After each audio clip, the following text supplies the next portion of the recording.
A judge thrust into the national and international spotlight over a questionable decision he made to force a victim to pay her rapist child support.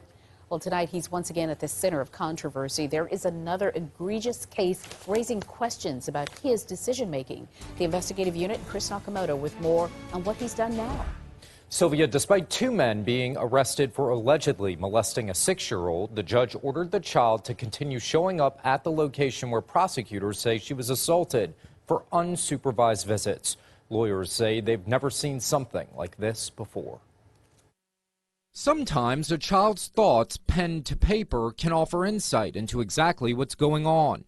Disturbing dreams waking a 7-year-old in the middle of the night after wetting the bed. And he still made allows unsupervised visits. Right. Brett Slickemeyer is her father and is in the middle of a bitter custody dispute with the child's mother.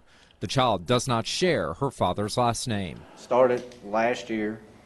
She come out about 2 individuals sexually molesting her, and I went through all the proper channels, and it's been a back and forth with court. Rodney McGee, seen here, is a registered sex offender and was arrested for molesting her.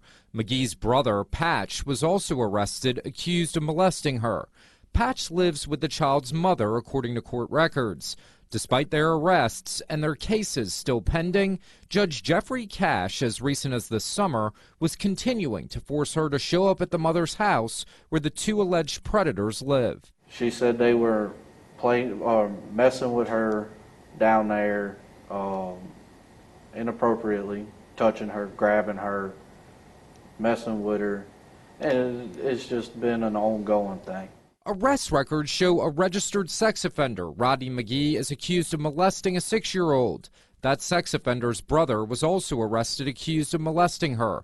Court records show Judge Jeffrey Cashe was aware a sex offender was living next to where her mother was staying this year.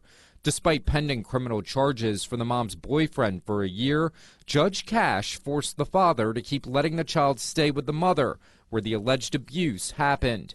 Mysteriously, as the WBRZ investigative unit began asking questions about this case, records started getting sealed pertaining to it. It's very heartbreaking that my child would have to be put back in that situation. It's aggravating.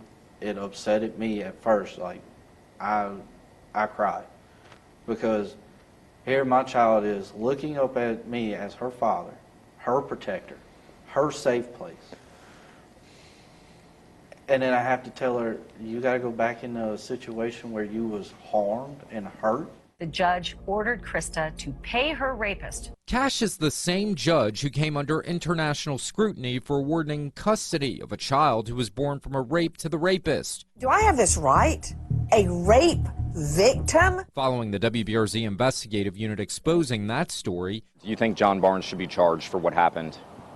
I think that John Barnes committed a crime. Cashe reversed his decision. John, would you like to say something? Removing custody from the perpetrator. No charges have been filed against him, despite the sheriff's office having the case for years and doing nothing. At this point, I have lost all faith in him and his judgments. Slickemeyer says things came to a head recently when a Department of Children and Family Services caseworker asked him why he was continuing to send his daughter to the house where she was abused. The WBRZ investigative unit went to Tickfaw and spoke with the mother. She declined to answer any questions. I was asked, why was I sending my daughter back into that home where the abuse happened before?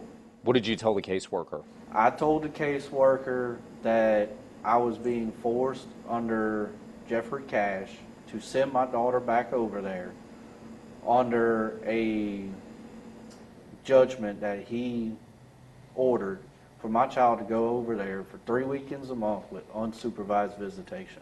Tonight he wants to see more oversight on the decisions that Cashe is making. I really want to know why you're allowing my daughter to be hurt countless times over and over again without no protection. The attorney representing Slickemeyer told WBRZ in his 3+ decades practicing law, he's never seen a case like this, where a judge ordered a small child to continue going to a house where the child was allegedly abused. We reached out to Judge Cashe about these questionable decisions. When we hear back, we'll pass along his response. Sylvia? Chris, thank you.